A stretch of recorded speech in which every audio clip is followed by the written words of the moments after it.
성도에게 하나님을 믿는 믿음의 중요함을 100번, 1000번, 1000번 강조해도 지나치지 않다고 생각되어집니다. 우리가 신앙생활을 시작하게 된 것도 하나님을 믿으면서부터입니다. 우리가 구원을 받게 되어진 것도 믿었기 때문입니다. 오늘 본문 10절에서 사람이 마음으로 믿어 의에 이르고 입으로 시인하여 구원에 이르느니라 라고 말씀합니다. 예수 그리스도를 우리가 마음으로 믿음으로 인하여 하나님께서 우리에게 의를 증가해 주셨습니다. 그리고 마음에 믿는 바를 입으로 시인함으로 인해서 하나님께서 우리를 구원하시는 역사를 베풀어 주셨습니다. 바로는 로마서 1장에서 내가 복음을 부끄러워하지 아니하노니 이 복음은 모든 믿는 자들에게 구원을 주시는 하나님의 능력이 됨이니라 라고 말씀합니다.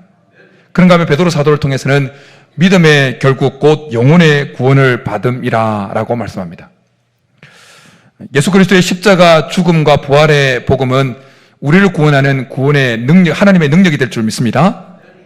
그런데 이렇게 예수 그리스도의 죽음과 부활의 복음은 하나님의 구원의 능력이 맞는데 이 복음의 능력이 모든 사람에게 적용되어지는 것은 아니라는 겁니다. 어떤 사람에게만 적용되어진다고요? 믿는 자들에게만 이 복음의 능력이 적용되어진다는 거예요. 그러니까 믿지 않는 자들에게는 아무리 날고 겨도 하나님의 구원의 능력을 경험하지 못한다는 것입니다. 여러분 질문해 보겠습니다. 마음으로, 입으로, 아멘으로 동의하시면 아멘으로 그렇게 대답해 주십시오. 여러분은 예수 그리스도를 정말 믿으십니까? 예수 그리스도께서 나의 죄를 위해서 죽으시고 여러분의 죄를 위해서 죽으시고 부활하신 하나님인 것을 정말 믿으십니까? 그분이 우리의 주인 것을 믿으십니까? 그분이 우리의 주인인 것을 믿으십니까? 정말 잘 하셨습니다. 그런데 우리가 예수 그리스도를 우리의 주인으로, 우리의 구원자로 고백하는 것은 시작에 불과합니다. 달리기로 치자면 달리기 선에서 출발 신호를 받고 이제 막 달리기 시작한 것에 불과하다는 겁니다. 물론 시작에 불과하다는 것이 그렇게 예수 그리스도의 죽으심과 부활의 복음을 믿고 고백하는 것이 가치가 없다는 말이 아닙니다. 가치는 있지만 더 중요한 것이 있다는 것입니다. 그것이 무엇입니까? 우리가 출발을 했으면 믿음을 가지고 계속해서 믿음을 고백하며 살아내는 것이라는 것입니다. 달리기를 탁 시작했으면 출발하는 것도 스타트를 잘해야 되는 것도 중요하지만 더 잘해야 되는 것은 뭡니까? 계속해서 최선을 다해서 그 목표 지점까지 달려가는 것입니다. 마찬가지로 우리가 믿음으로 예수 그리스도를 구원자라고 주인으로 고백을 했다면 이제 더 중요한 것은 그렇게 계속해서 주님이 우리의 주인이요 하나님인 것을 믿는 그 믿음을 가지고 계속해서 살아내는 것이다라는 것입니다. 그래서 성경은 오직 의인은 믿음으로 말미암아 살리라고 말씀합니다. 뒤로 물러가면 내 마음이 그를 기뻐하지 아니한다고 히브리서 기자를 통해서 말씀합니다.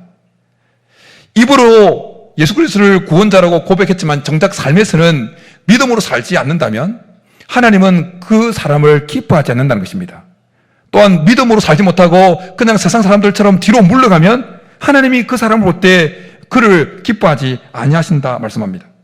부부에게 있어서 결혼식은 중요하지요. 그러나 결혼식보다 더 중요한 것이 있다는 것을 우리는 알고 있습니다. 뭡니까? 결혼 생활입니다. 결혼식도 중요하지만 결혼식이 중요하지만 결혼 생활이 훨씬 더 중요합니다. 우리가 결혼식을 하면서 청춘 남녀가 결혼식을 하면서 아내에게 남편에게 어떻게 하겠다고 잘하겠다고 서로를 아끼고 까만 머리가 파뿌리게 될 때까지 아끼고 사랑하고 청조를 지키고 하겠다고 그렇게 약속을 하지 않습니까? 근데 결혼식에 그 약속을 하는 것보다 더 중요한 것은 뭡니까? 결혼 생활에서 실제로 그렇게 약속한 바를 실천하고 상대방에게 서로에게 그렇게 서로 아끼고 하는 모습을 실천하는 것이라는 겁니다. 마찬가지입니다. 성도들이 주님을 향해서 신앙을 고백하는 것 정말 가치 있고 중요하죠. 근데 더 중요한 것은 그 신앙을 고백한 대로 삶을 살아내는 것입니다. 우리는 영적으로 믿음으로 예수 그리스도를 구주로 받아들이면서 예수님을 신랑으로 우리는 그리스도의 신부로 되어지는 영적 결혼을 한 겁니다. 그리고 결혼을 하면서 우리가 예수님을 주님으로 따르겠다고 구원자로 주인으로 따르겠다고 약속을 했습니다. 정말 신앙의 고백 중요하죠? 근데 더 중요한 것은 뭐라고요? 약속한 바를 그렇게 실제 삶에서 살아내는 것이라는 겁니다.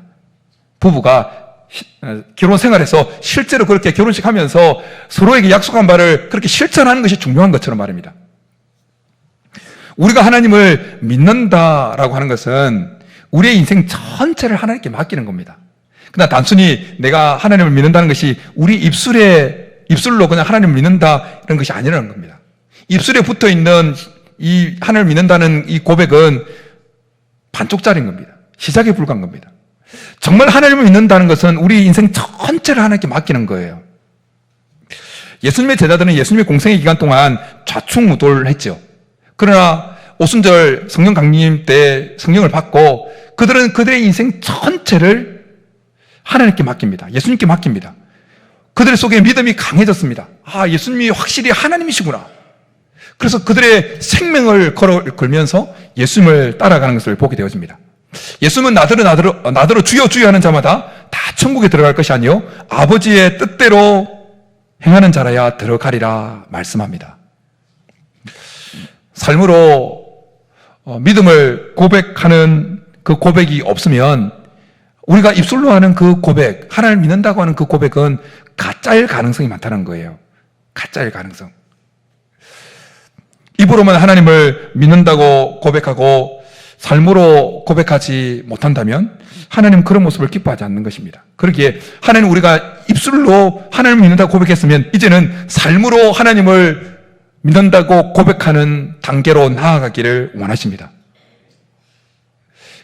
그냥 입술로만 고백하는 그 상태에 머물러 있으면 하나님이 슬퍼하는 거예요. 베드로가 가이사라 빌립보 지방에서 예수님 향해서 아주 엄청난 중요한 신앙 고백을 하죠. 주는 그리스도시요 살아계신 하나님의 아들이시니이다. 마태복음 16장 16절. 예수님이 기뻐하셨습니다. 그러고는 그 신앙 고백 이후에 예수님은 이제 비로소 자기가 십자가에 못 박혀서 고난을 당하고 죽을 것을 그리고 부활할 것을 말씀합니다. 그러자 베드로가 예수님을 붙들고 항변합니다. 그렇게 안 된다고. 그러자 예수님께서 베드로를 향해서 사탄아 내 뒤로 물러가라. 너는 나를 넘어지게 하는 자로다. 그렇게 책망을 합니다. 베드로는 아주 위대한 신앙 고백을 했지만 그 삶에서는 믿음의 고백대로 그렇게 예수님께 반응하지 못했다는 것입니다. 그랬을 때 그는 예수님을 넘어지게 하는 자고 사탄으로 전락해 버렸다는 것입니다. 이것은 우리도 그렇게 될 수 있다는 거예요. 우리가 신앙으로 예수님을 믿는다고 하나님을 믿는다고 입술로는 고백했지만 실제 우리의 실상에서는 하나님을 믿는 증거가 전혀 나타나지 않을 때는 우리는 어쩌면 하나님을 걸려 넘어지게 하는 자고 사단의 앞잡이가 되어질 수도 있다는 것입니다. 19세기 프랑스 화가인 귀스타프 도레라고 하는 유명한 화가가 있다는 거래요. 그는 독특한 그 화법으로 이 소묘 이렇게 그림을 그리는 소묘 화가래요. 근데 그가 유럽을 여행하면서 한 번은 공교롭게도 여권을 잃어버렸다는 거예요. 그래서 이민국 직원에게 걸려가지고 추궁을 당한 거예요. 못 넘어간다. 근데 내가 도래니까 그걸 믿고 좀 넘어가게 해달라고. 사정사정을 해도 봐주지 않습니다. 다른 사람들이 다 당신처럼 그렇게 한다고. 당신처럼 도래라고 그러면서 넘어가게 해달라고 그런다고. 그렇게 말하니까 도래가 계속해서 강구합니다. 그러니까 직원이 마지못해서 그러면 내 얼굴을 한번 걸어보라고. 그러자 도래가 얼른 연필하고 종이를 꺼내가지고 그 사람의 직원의 얼굴을 특수한 화법으로 막 그립니다. 그러니까 그 모습을 보고 직원이 깜짝 놀라서 당신 맞다고. 당신 도래, 그 유명한 도래 맞군요. 그러고 그냥 여건 없이 국경을 통과하게 만들었다는 거예요. 도래는 자기가 가지고 있는 그 특수한 화법으로 자신의 신분, 자기가 도래라는 사실을 그렇게 드러냈다는 거예요. 우리가 하나님을 믿는 자라면 하나님을 믿지 않는 세상 사람들과 다른 하나님을 믿는 자만의 그 모습을 가지고 우리의 하나님을 믿는 자의 신분을 드러내야 될 줄 믿습니다. 우리가 생각할 때 초대교회 성도들은 입술로만 아니라 그들의 삶으로도 하나님을 믿는다고 신앙을 고백했던 자들이라고 언뜻 생각하기 쉽습니다. 그러나 야고보 형제를 통한 말씀을 근거해 보면 꼭 그렇지 않았다는 것을 보게 되어집니다. 야고보 형제는 초대교회 성도들이 입술로는 예수 그리스도를 믿는다고 하나님을 믿는다고 고백하지만 그들의 삶에서는 하나님을 믿는다고 하는 그 믿음의 고백이 드러나지 않는 모습을 보고는 성령의 감동하심을 입어서 강하게 이렇게 책망을 했습니다. 행함이 없는 믿음은 그 자체가 죽은 것이다. 영혼 없는 몸이 죽은 것 같이 행함이 없는 믿음은 죽은 것이다 라고 강하게 책망을 하면서 입술의 고백뿐만 아니라 삶의 고백도, 삶의 믿음의 고백도 있기를 강하게 주문을 했습니다. 야고보 형제를 통한 하나님의 말씀에 근거해 보면 우리의 입술의 고백이 정말 살아있는 고백, 진실한 믿음의 고백이 되기 위해서는 우리의 삶에도 하나님을 향한 믿음의 고백이 있어야 된다는 것입니다. 우리의 삶으로도 우리의 삶에 믿음의 고백이 있기를 간절히 축복합니다. 하나님의 구원의 능력을 가져오는 그 통로도 하나님을 향한 믿음이고, 또한 우리의 삶을 새롭게 하고 변화시키고 우리의 모든 절망에서 생명으로 이끌어가게 만드는 그 통로도 믿음인 것입니다. 기적을 경험하고 싶습니까? 믿어야 되는 것입니다. 하나님께서 역사하는 그 방법은 어제나 오늘이나 여전히 믿음을 통해서입니다. 사복음서를 읽어보면 예수님께서 기적을 행한 여러 기사들이 등장합니다. 그 기사들을 보면 어김없이 등장하는 단어가 있는데 그건 믿음이라는 단어예요. 믿음. 두 맹인이 길을 걸어갈 때 예수님을 만나게 되었습니다. 그리고 예수님께 다윗의 자손이여 우리를 불쌍히 여기소서, 그렇게 막 애걸하게 예수님을 찾습니다. 그러자 예수님 멈추시고 그들을 부릅니다. 그리고 그들의 눈을 대시면서 이렇게 말씀합니다. 내 믿음대로 될지어다. 내 믿음대로 될지어다. 즉시 낫게 되어집니다. 그런가 하면 예수님께서 두로와 시돈 지방에 가셨을 때 귀신 들린 자녀를 둔 한 여인이 예수님을 찾아 나옵니다.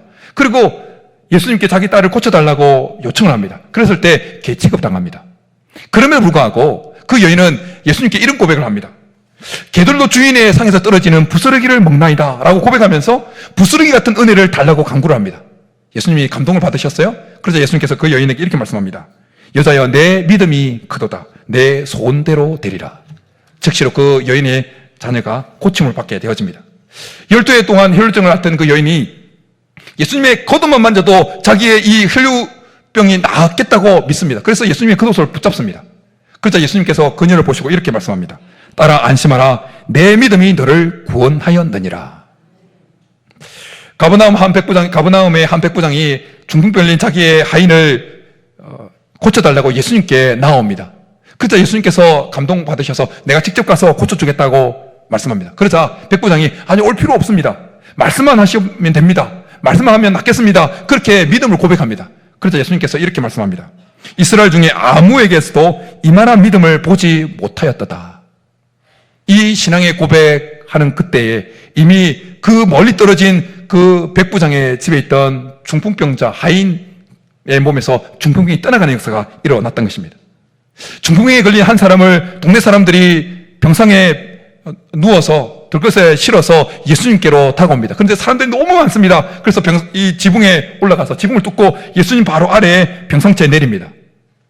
예수님께서 성경에 보면 그들의 믿음을 보시고 그 병상에 누워있는 사람에게 이렇게 말씀합니다. 이 사람아 내 죄사함을 받았느니라. 고침을 받게 되어집니다. 예수님 시대에만 믿음이 하나님의 기적을 가져오고 하나님의 구원의 능력을 가져오는 통로가 아니라 지금 이 시대에도 하나님의 기적의 역사를 가져오는 통로는 믿음인 줄 믿습니다. 하나님은 어제나 오늘이나 여전히 살아계신 하나님이십니다. 성경에 기적을 일으키신 하나님은 지금도 기적을 일으킬 수 있는 분이십니다. 홍해를 가르친 하나님은 지금도 우리 가운데 홍해를 가르치는 기적을 이루시는 분이십니다. 광야에 길을 내시고 사막에 강을 내시는 그 하나님은 지금도 우리의 삶 가운데 그런 역사를 펼칠 수 있다는 것입니다. 근데 그렇게 하나님의 놀라운 능력을 가져오게 하는 통로가 뭐냐? 믿음이라는 것입니다. 하나님을 향한 믿음이라는 것이에요. 근데 그 믿음은 어떤 믿음이냐? 단순히 입술에 붙어있는 믿음이 아니라는 거예요. 우리의 삶으로 하나님을 믿는다고 고백하는, 삶으로 고백되어지는 그 고백을 통해서 하나님이 우리 가운데 능력을 베푸신다는 것입니다. 하나님을 정말 믿고 있다면 이런 고백이 나오는 거예요. 찬송가 544장. 울어도 못하네, 눈물만이 흘러도 겁을 없게 못하고 죄를 씻지 못하니 울어도 못하네. 2절 힘써도 못하네, 말과 뜻과 행실이 깨끗하고 착해도 다시 나게 못하니 힘써도 못하네. 참아도 못하네, 할 수 없는 죄인이 흉한 죄에 빠져서 어찌하니 죽을까 참아도 못하네. 근데 4절에 이렇게 고백합니다. 믿으면 되겠네. 할렐루야.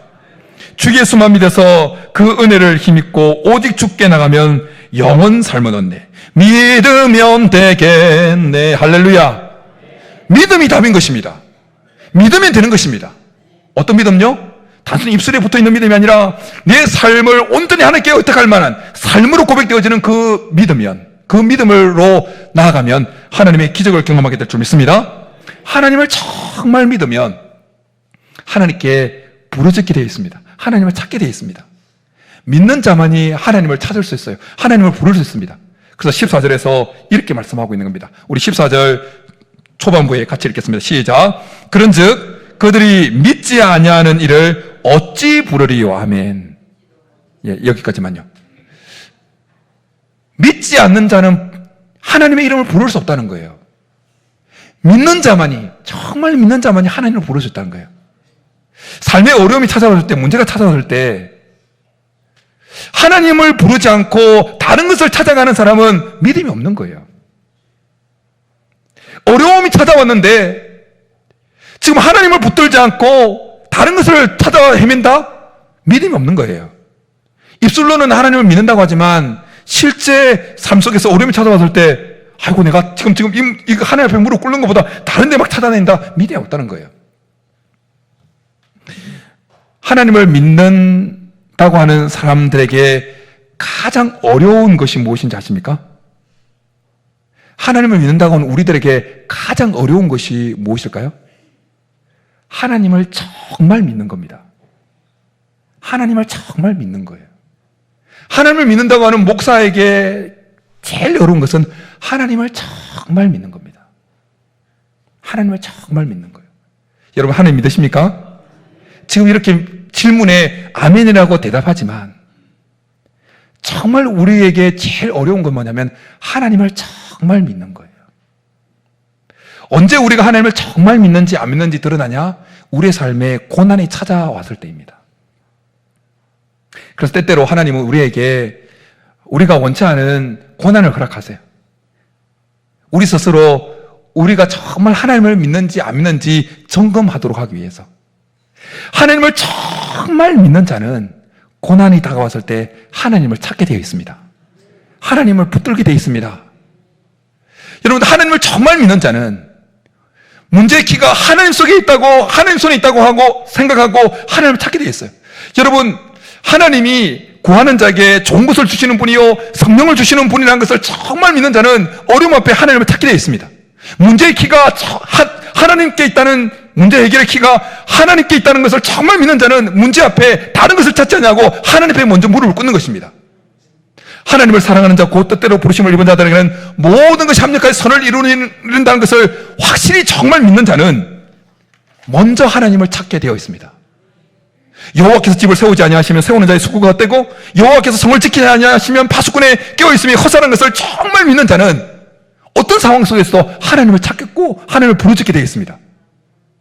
사람이 마음으로 자기 길을 계획한다 할지라도 그 걸음을 인도하시는 이는 여호와라는 사실을 확실히 정말 믿는 자는 어떤 상황 속에서도 뭔가를 일을 할 때도 하기 전에 하나님 앞에 무릎을 꿇고 하나님의 도움을 구한다라는 것입니다.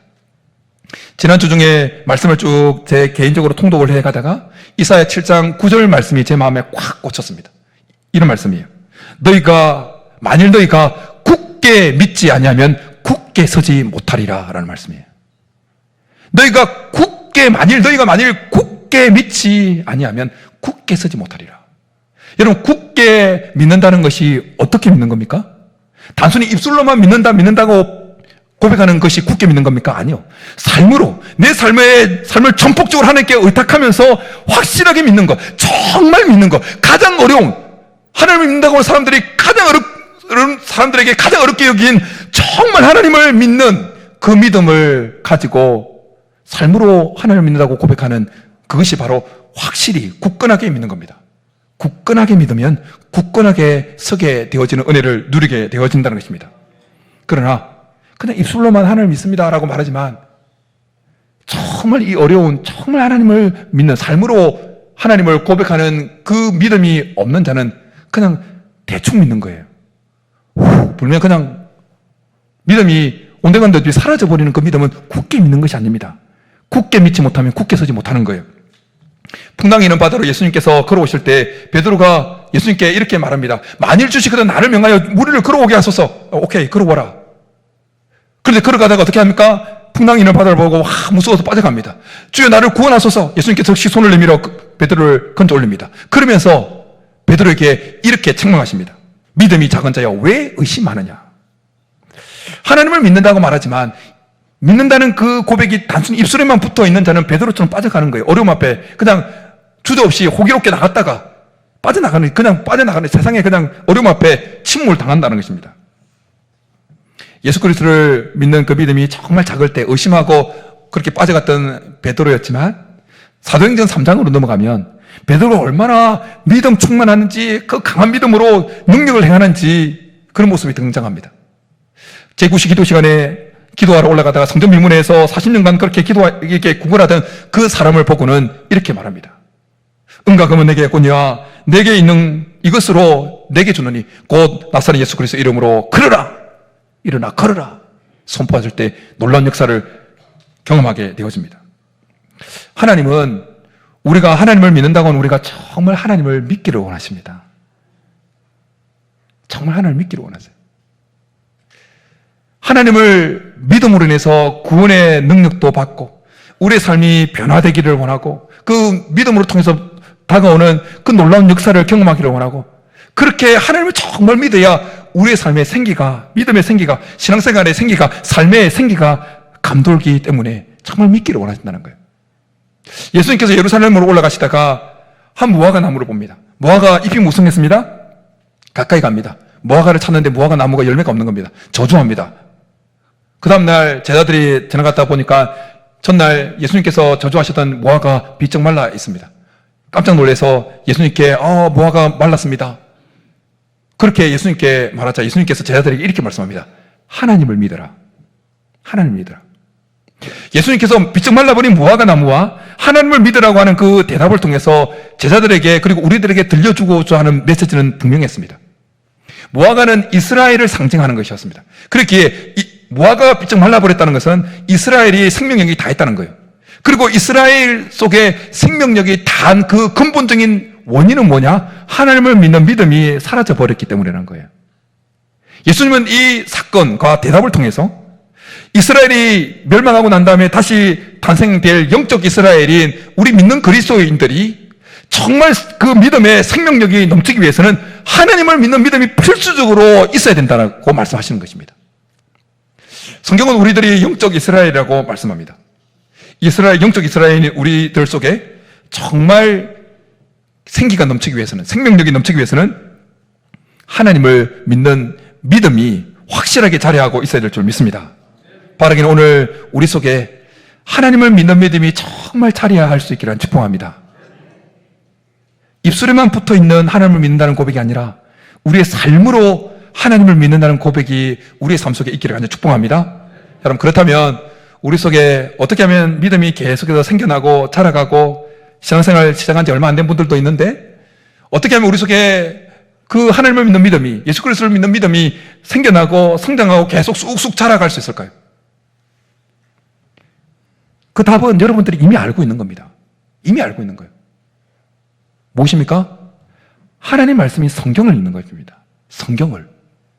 에이, 목사님 다 알고 있는데 그 뻔한 말씀 하시나요? 왜 또 뻔한 말씀을, 뻔한 대답을 할까요? 하도 안 읽으니까 성경을. 하도 안 읽으니까. 오늘 하나님은 17절에서 이렇게 말씀합니다. 우리 17절 같이 한번 읽겠습니다. 시작. 그러므로 믿음은 들음에서 나며 들음은 그리스도의 말씀으로 말미암았느니라. 들어야 믿음이 생긴다는 거예요. 들어야. 예수님의 제자들이 예수님 공생의 기간 동안에는 막 믿음도 없고 막 왕자왕 자충우돌 했지만 오순절 성령 강림 이후에 그 제자들 속에는 믿음이 정말 강한 믿음, 어떤 상황 속에도 흔들지 않는 그 믿음, 능력을 행하는 그 믿음의 모습이 드러난다고 말씀드렸습니다. 왜 그런 역사가 일어났을까요? 왜 그 제자들 속에 성령의 임재 이후에 그렇게 강한 믿음, 목숨까지 내어놓을 만한 믿음, 자기 전폭적으로 삶으로 믿음을, 하나님을 향한, 예수 그리스도를 향한 믿음을 고백하는 그 단계까지 믿음이 쑥 성장할 수 있었을까요? 그것은 그들 속에 임한 성령께서 계속해서 예수님께서 3년 동안 공생애를 사시면서 제자들에게 돌려주셨던 그 말씀을 계속해서 생각나게 하셨기 때문이에요. 요한복음에서 예수님은 그가 보내실 성령께서 하실 그 역할에 대해서 이런 말씀을 하셨어요. 보혜사 곧 아버지께서 내 이름으로 보내실 성령 그가 너희에게 모든 것을 가르치고 내가 너희에게 말한 모든 것이 생각나게 하리라. 제자들이 예수님과 같이 지낼 때는 24시간 물론 같이 있었다고 표현되어지만 떨어져 있었던 데도 있었어요. 그리고 인간적으로 생각할 때 또 까먹어버릴 수, 예수님께서 말씀하시던 부분 몇 번 까먹고 그냥 닭대가리처럼 예수님께서 금방 말씀하셨는데 그냥 또 까먹고 그랬던 것이 제자들의 모습이었어요. 그런데 오순절 성령 강림 이후에 그들 속에 임한 성령 하나님은 제자들 속에 예수님께서 3년 동안 제자들에게 말씀하셨던 것을 계속 생각나게 하셨던 거예요. 오디오처럼 계속해서 의심이 들 때마다 예수님 다시 오신다고 말씀하셨는데 정말 다시 오실까라고 의심이 밀려올 때마다 내가 반드시 다시 오리라 말씀이 또 생각나게 만드는 거예요. 의심이 들 때마다 성령께서는 예수님께서 하시는 말씀을 제자들 속에 계속 들려주신 거예요. 그러니까 제자들 속에 의심이 생길래 생길 수가 없었던 거예요.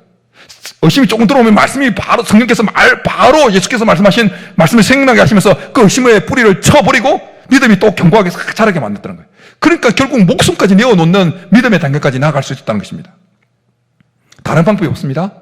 우리 속에 믿음이 생겨나는 방법 다른 것이 없습니다. 하나님 말씀을 읽는 것입니다. 믿음의 조상으로 일컬어지는 아브라함이 그 속에 믿음이 생겨나고 그 믿음이 계속해서 상승해 가는 그 과정을 보아도 우리 속에 믿음이 생기는 가장 확실한 그 방법이 하나님 말씀, 성경이라는 것을 한 번 더 확정받게 되어집니다. 아브라함이 갈대아 우르에 있을 때 하나님이 그에게 나타나서 너의 친척 아버지 집을 떠나 내가 너에게 보여줄 땅으로 가라고 그렇게 말씀합니다. 그러면서 약속을 주셔서요. 내가 너로 큰 민족을 이루고 내게 복을 주어 내 이름을 창대케 하며 하리니 너는 복이 될지어라. 성경에 보면 아브라함이 말씀을 따라갔다고 그럽니다. 그런데 아브라함이 처음부터 믿음이 좋았던 인물이 아니에요. 우리는 성경을 통해서 아브라함이 얼마나 믿음 없이 행동했던 그 지난날의 모습을 잘 보게 되어집니다. 하나님께서 아브라함을 이끌어서 가나안 땅, 하나님께서 인도하실 보여줄 땅, 그 가나안 땅까지 인도해 주셨어요. 그러면 이제 됐잖아요. 그럼 거기서 무슨 일이 있어도 하나님이 이제 인도하셨던 땅이니까 그곳에 죽기창창 그냥 죽지고 살아야 되잖아요. 그런데 기근이 드니까 금방 애굽으로 내려가 버립니다. 하나님을 믿지 못했어요. 근데 애굽으로 또 내려가면서 자기 아내라고 말하지 않고 뭐라고 그럽니까? 누이라고 말하라고 속입니다. 하나님을 믿지 못한 거예요. 아들 주겠다고 그러는데 기다리지 못해가지고 하갈을 치해서 이스마엘을 낳아버립니다. 아브라함의 모습을 보면 정말 형편이 없었어요. 믿음이 없었어요. 그런데 결국 그가 나중에 어떻게 되어집니까? 100세 때 얻은 그 사랑하는 독자 아들 이삭을 모리아산에서 번제로 하나님께 드리는 그런 단계까지 나아갑니다. 신약성경에 보면 아브라함이 자기 아들 이삭을 모리아산에서 번제로 드릴 때 없는 것을 있는 것 같이 부르시는 하나님을 믿었다고 표현합니다. 하나님은 무에서 유를 창조하시는 분이시다. 그것을 아브라함이 믿었다고 표현하고 있습니다. 아브라함은 그 단계에서 그렇게 좌충우돌하면서 믿음 없는 모습을 보이다가 결국 그 단계에서는 정말 하나님이 어떤 방법을 통해서든지 내가 지금 하나님의 말씀에 순종하면 어떤 방법을 통해서든지 이삭을 살려낼 것이라는 믿음이 있었다는 거예요. 그 단계까지 아브라함 속에 믿음이 생겨나고 성장하게 되는 데 있어서 한 가지 중요한 하나님의 조치가 있었어요. 하나님 조치. 그 뭐냐면 계속 아브라함에게 말씀을, 약속을 상기시키시고 들려주시는 조치였어요. 아브라함 속에 의심이 생길 때마다 텐트 속에 잠들려고 하는 아브라함을 끄집어내어서 야야 하늘 봐봐. 공기 그때는 더 깨끗했으니까 막 쏟아지는 그 별들을 쫙 보게 만드는 거예요. 그러면서 말씀하는 거예요. 네 자손이 저 하늘의 별과 같이 많을 거야. 또 의심이 들어요. 또 아브라함 속에 하나님이 나의 자식 주실까 자녀 주실까. 아브라함이 하나님이 나한테 자식 주신다고 약속했는데 이 약속 주실까 의심이 막 밀려오면 하나님 또 아브라함 또 텐트에서 끄집어내요. 야 저 하늘 봐봐. 하늘 봐. 네 자손이 하늘의 별과 같이 많아질 거야. 하늘의 별과 같이 많아질 거야. 의심이 밀려올 때마다 계속해서 하나님은 네 자손이 약속을 상기시켜 주는 거예요. 자연 만물을 통해서 네 자손이 하늘의 별과 같이 땅의 모래같이 많아질 거야. 그래서 결국 그는 마지막에 믿음의 조상으로 일컬어질 만한 그 믿음을 소유한 자가 되었다는 것입니다. 성경 말씀을 읽어야 우리 속에 믿음이 생겨납니다. 세상에서 가장 많이 팔리는 책이 성경책이지만 가장 읽히지 않는 책이 성경책이라는 말이 있죠. 왜 이런 말이 나옵니까? 교회 다니는 사람이 안 읽잖아요. 교회 다니는 사람들도 성경책을 안 읽으니까 그런 말이 나오는 거죠. 여러분, 성경은 이해되지 않아도 읽어야 되는 것입니다. 지루하잖아요. 지루해도 읽어야 되는 것입니다. 수면제라고 말하지만 수면제 같아도 읽어야 되는 겁니다. 재미없어도 읽어야 돼요. 그래야 믿음이 생깁니다. 여러분, 지난 한 주간 살아오면서 성경 한 장도 안 읽은 사람 있죠? 눈을 마주치지 못하고 숙이는 사람. 그러면 안 된다는 거예요. 일주일을 살아오면서 성경 한 장도 안 읽고 어떻게 믿음으로 이 험한 세상을 이겨냅니까? 세상을 이기는 이김은 이것이니 곧 우리의 믿음이라고 말씀하는데, 믿음은 어떻게 생기느냐? 믿음은 어떻게 유지되어지냐? 믿음은 어떻게 성장하느냐? 하나님 말씀을 읽어야만 생긴다는 거예요. 근데 믿음이 성경책을 읽지 않고 어떻게 이 험한 세상을 이겨내냐는 말입니다. 성경을 읽다가 삶이 변화되어지고 믿음이 생겨나서 삶이 변화되어지고 그 인생이 바뀌는 그걸 경험한 사람들은 이 세상에 너무 많이 있습니다. 사형수들, 수감자들, 사기꾼들, 인생이 정말 쓰레기 같았던 그 사람들이 성경을 접하고 그들 속에 믿음이 생기고 삶이 변화되어진 그 예를 자료를 찾아서 말하라고 하면 하루 종일 말해도 시간이 부족할 정도예요. 세계적인 문학가인 도스토예프스키, 그는 러시아인인데 정교회가 있을 때 사회주의 운동을 하면서 잡혀서 이제 사형수가 되어진 거예요. 근데 어느 부인으로부터 작은 책자를 하나 받습니다. 신약 성경이었어요. 사형을 기다리면서 성경책을 읽습니다. 그러다가 그곳에서 예수 그리스도를 만나게 되어집니다. 하나님을 만나게 되어집니다. 하나님을 믿게 되어집니다. 도스토예프스키가 이런 신앙의 고백을 했어요. 누가 내게 그리스도는 진리가 아니다라고 증명한다 하더라도 나는 그리스도와 함께 있고 싶다. 나는 진리보다 차라리 예수와 함께 있고 싶다. 그러면 기적적으로 그 사형 직전에 풀려나서 그가 세계적인 문호가 되지 않습니까? 제와벌, 백야 이런 아주 유명한 문학을 쓰죠. 지금도 다른 방법이 없습니다. 다른 방법이 없어요. 성경을 읽어야 되는 것입니다. 성경을 읽을 수 있기를 축복합니다. 결단할 수 있기를 바랍니다. 바라기는 하나님의 말씀인 성경을 주기적으로 정기적으로 지루해도 계속해서 읽어 나감으로 우리 속에 하나님을 향한 믿음이 계속 성장해 갈 수 있기를 축복합니다. 그래서 입술에만 붙어있는 믿음이 아니라 삶으로 고백되어지는 굳건하게 믿는 그 믿음이 우리 속에 있어서 그 굳건하게 믿는 믿음을 통해서 우리가 기적을 행하시는 하나님의 능력을 더 많이 경험하고 어떤 상황 속에서 승리하는 저와 여러분이 될 수 있기를 주님으로 축복합니다. 이제 우리 말씀 생각하면서 전능하신 나의 주 하나님은 우리가 하나님을 믿는 믿음으로 그렇게 승리하겠다고 결단하면서 나아가겠습니다.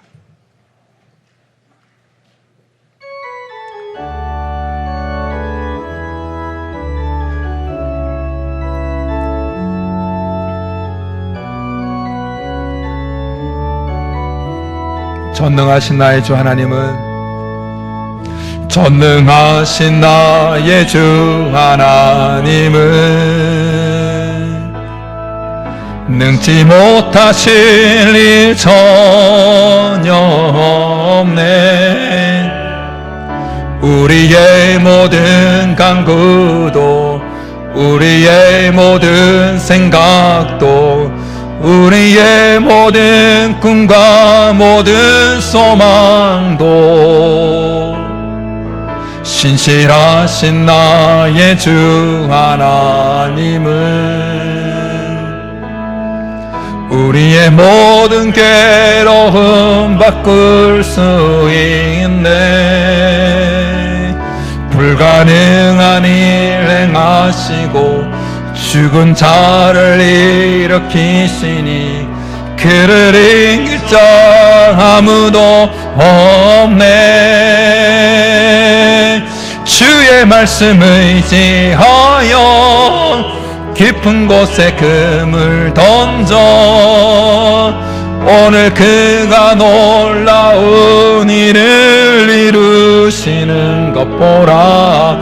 주의 말씀 의지하여 믿음으로 금을 던져 믿는 자에게 능치 못하. 주의 말씀 의지하여 주의 말씀 의지하여 깊은 곳에 금을 던져 오늘 그가 놀라운 일을 이루시는 것 보라.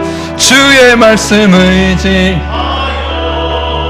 믿음으로 금을 던져 믿는 자에게 능치 못함 없네. 이 시간 우리의 말씀 가운데 같이 기도하며 나가겠습니다. 이 시간 한번 결단하겠습니다.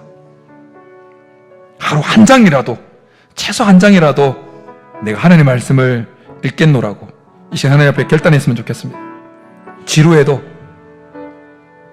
재미없어도 이해가 안 되어도 내가 하나님의 말씀을 계속 읽겠다고, 하나님 말씀에 대한 갈급함을 달라고, 말씀의 갈급함을 달라고, 성경 말씀에 대한 갈급함을 주셔서 성경을 펼치지 않고는 견딜 수 없는 마음을 달라고, 그래서 말씀을 계속해서 하루 최소 한 장 이상 읽으면서 우리 안에 믿음이 생겨나고 우리가 믿음에 굳게 서고, 그래서 굳게 서는 믿음을 통해서 하나님의 능력을, 기적을 경험하는 우리의 삶이 되게 도와달라고 우리 말씀 생각하면서 결단하며 주여 부르고 기도하며 나가겠습니다. 주여, 살아계신 하나님, 믿음은 들음에서 나며 들음은 그리스도의 말씀으로 말미암는다고 말씀하셔서 우리 속에 하나님을 향한 믿음이 생겨나고 믿음이 성장하는 확실한 그 방법은 하나님 말씀인 성경을 읽는 것인데, 하나님 우리가 다른 것으로 살 시간을 보내지 않냐고, 시간이 날 때마다 하나님 말씀을 읽고 접하고 또 묵상하고 함으로 하나님 우리 안에 믿음이 생겨나고 우리가 믿음에 굳게 서서 하나님 어떤 상황 속에서도 승리하고 하나님의 기적을 경험하고 나아가는 우리의 삶이 되도록 역사하여 주옵소서. 이 시간 우리가 결단합니다. 하나님, 하루에 최소 한 장 하나님 말씀을 읽으며 우리 안에 믿음이 계속해서 자라가는 것을 경험하게 도와주시옵소서. 하나님 우리 속에 말씀에 대한 갈급함을 주옵소서. 말씀을 읽지 않고는 견딜 수 없는 마음을 허락하여 주시옵소서. 성경을 펼치지 않고는 견딜 수 없는 마음을 우리에게 허락하여 주시옵소서. 그래야 말씀을 계속해서 먹음으로, 말씀을 통하여 우리의 삶으로 고백되어지는, 단순히 입술에 붙어있는 믿음의 고백이 아니라 삶으로 고백되어지는 하나님을 향한 그 믿음이 우리 속에 있을 수 있도록 주께서 도와주시옵소서. 역사하여 주시옵소서. 살아계신 하나님 아버지, 믿음은 들음에서 나며 들음은 그리스도의 말씀으로 말미암는다고 말씀하오니 이 시간 우리가 결단합니다. 하루 최소 한 장 이상 하나님 말씀을 읽게 도와 주시옵소서. 무엇보다도 우리 마음속에, 우리 심령 속에 말씀에 대한 갈급함을 허락하여 주시옵소서. 그래야 성경을 펼치지 않고는 견딜 수 없는 마음에서 성경을 읽음으로 그 말씀을 통하여 우리 속에 하나님을 향한 믿음이 쑥쑥 성장해 가게 도와 주시옵소서. 우리가 그래서 말씀에 굳게 서서, 말씀에 근거해서 우리의 믿음이 굳게 서서, 굳게 선 그 믿음을 통하여 역사하시는 하나님의 놀라운 능력을 풍성히 경험하고 승리하는 우리 모든 성도들이 되게 도와 주시옵소서. 그렇게 해주시기를 간절히 바라고 나오며 예수님의 이름으로 축복하며 기도드립니다. 아멘.